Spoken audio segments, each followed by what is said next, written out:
guys, welcome to my vlog. My day starts with a gym session focusing on my lower body.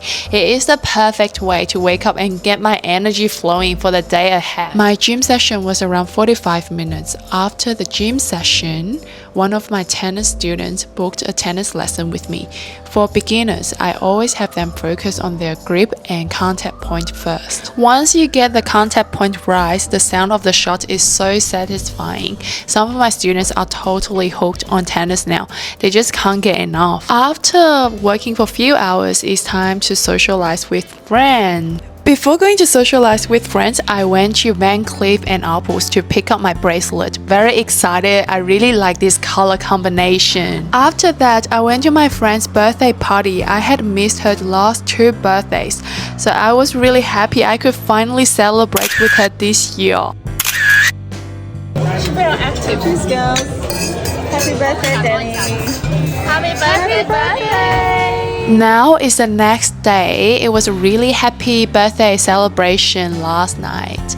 Now I'm at my another friend's place. We're gonna do an activity together. We are gonna make matcha cheesecake. But it's basically they teach me how to make it. For this matcha cheesecake, we prepare 350 grams of cream cheese, 60 grams of granulated sugar, 2 eggs, 150 grams of whipping cream, 10 grams of cornstarch and 8 grams of matcha powder. First, we whisk the softened cream cheese until it's smooth and lump-free. Then we gradually add the granulated sugar in 2 batches, making sure to mix well after each addition until it fully dissolves. Next, we incorporate the eggs one at a time, making sure each is fully blended before adding the next. Once that's done, we'll mix the cornstarch and matcha powder until just combined.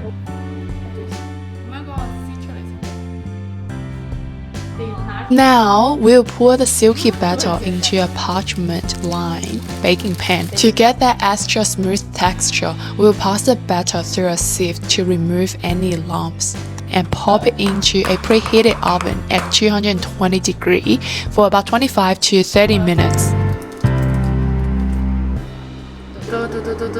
Well. Once it's baked to perfection, we'll take it out and let it cool to room temperature.